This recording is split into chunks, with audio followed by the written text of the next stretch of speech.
Assalamualaikum warahmatullahi wabarakatuh. Perkenalkan, nama saya Rendra Aprianto, NPM 2010 22166. Alhamdulillahirrabbilalamin. Puji syukur kita hadiratkan kepada Allah Subhanahu wa Ta'ala. Salawat beriring salam kita limpahkan kepada Nabi besar Muhammad SAW dengan mengucapkan Allahumma sholli ala Sayyidina Muhammad wa ala Sayyidina Muhammad. Berkat beliau kita dapat berkumpul di zaman yang serba canggih ini. Banyak kita bersyukur serta menghadiahkan salawat kepada beliau.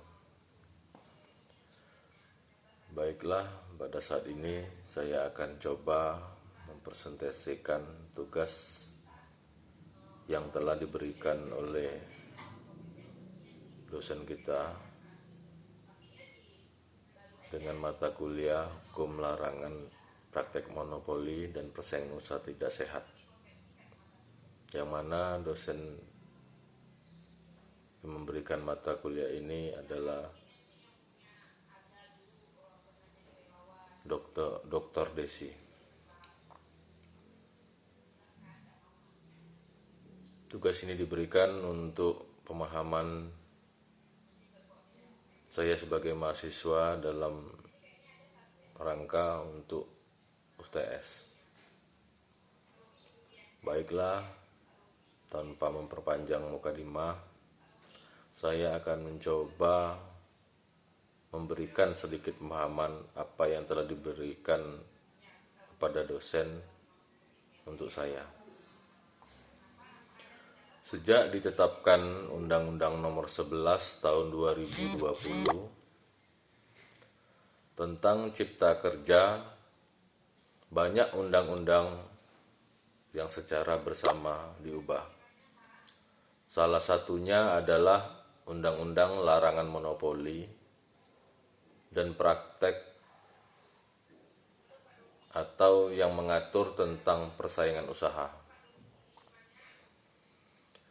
Berdasarkan pasal 118 Undang-Undang Cipta Kerja terdapat beberapa poin terkait penegakan hukum dalam mencegah praktek monopoli, yaitu 1. Wewenang untuk mengadili keberatan dipindahkan dari pengadilan negeri ke pengadilan niaga. Mungkin kita sama-sama tahu di undang-undang yang lama, wewenang untuk mengadili para pihak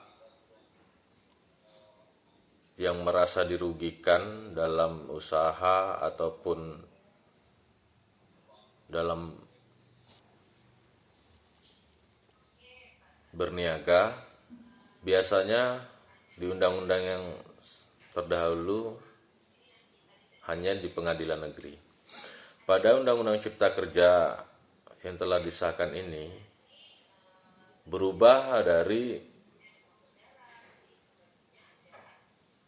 pengadilan negeri ke pengadilan niaga. Kalau tidak salah, saya dulu saat dosen memberikan pemahaman, pengadilan niaga itu cuma hanya satu di Indonesia, yaitu di Pengadilan Jakarta Pusat. Yang kedua, berdasarkan pasal 118 Undang-Undang Cipta Kerja, dihapusnya batasan maksimal sanksi administrasi yang di undang-undang terdahulu itu untuk sanksi administrasi sebesar 25 miliar. Namun pada Undang-Undang Cipta Kerja Nomor 11 Tahun 2020 denda atau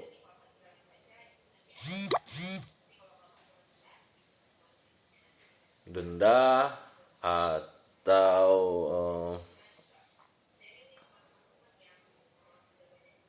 bahasa denda, nah denda aja, denda itu sebesar 1 miliar rupiah.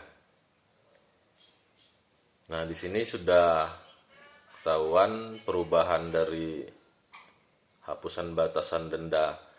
Yang dahulu di undang-undang lama denda sebesar 25 miliar.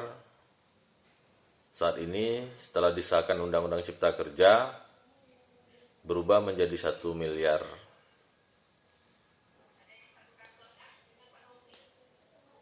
Sementara dari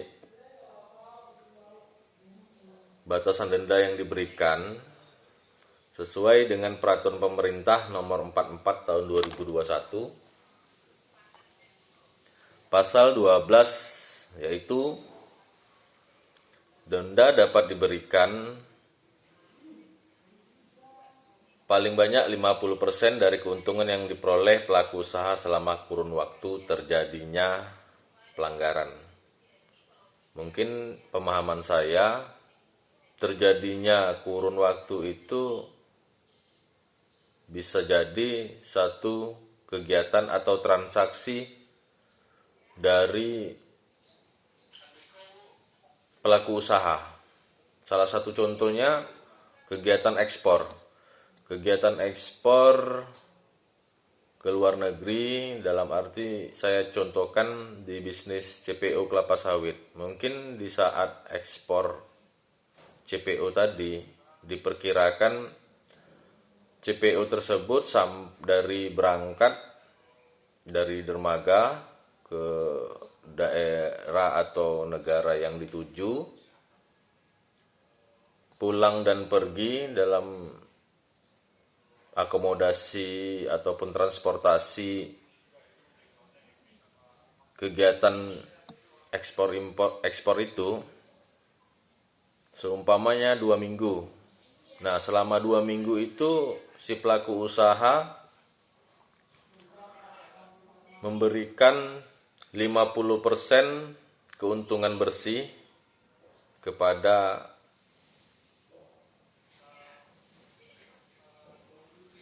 pelaku usaha yang merasa dirugikan.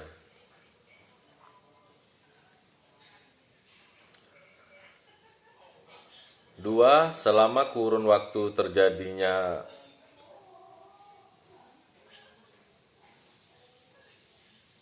pelanggaran diberikan 10% dari total penjualan. Dalam arti selama berkegiatan tersebut si pelaku usaha memberikan 10% dari keuntungannya kepada pelaku usaha yang dirugikan, dalam arti lawan dari pelaku usaha tersebut.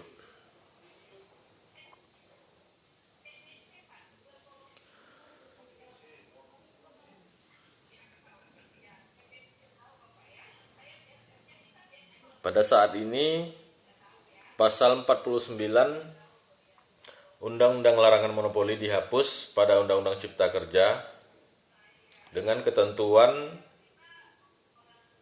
pada ketentuan sebelumnya pelaku usaha dapat dikenai sanksi berupa pencabutan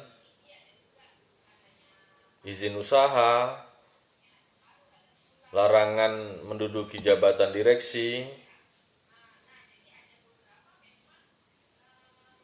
selama 2-5 tahun, serta diberhentikan kegiatan pelaku yang mengakibatkan kerugian dari pihak lain.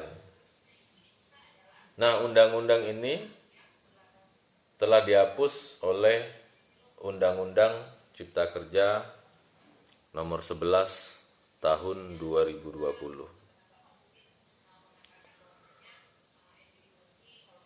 Pada saat ini pemerintah banyak memberikan solusi terhadap undang-undang yang lama, baik secara ekonomi ataupun dari tuntutan dari berbagai pihak. Mungkin dengan adanya Undang-Undang Cipta Kerja nomor 11 tahun 2020 ini banyak memberikan keadilan bagi dunia usaha, baik itu larangan praktek monopoli ataupun persaingan tidak sehat. Semoga Undang-Undang Cipta Kerja nomor 11 tahun 2020 ini dapat memberikan segala jawaban dari para pelaku usaha, serta memberikan rasa sportif untuk berniaga atau berusaha. Jadi persaingan tidak sehat di Indonesia ini bisa terhapus ataupun sedikit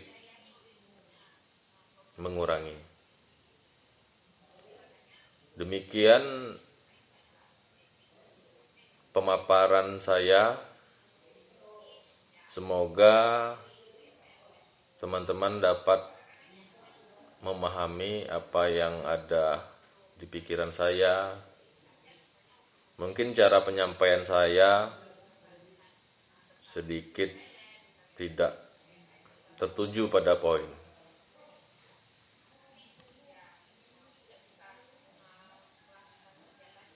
Dengan ucapan alhamdulillah, saya pamit undur. Dengan saya akhiri dengan ucapan Assalamualaikum warahmatullahi wabarakatuh.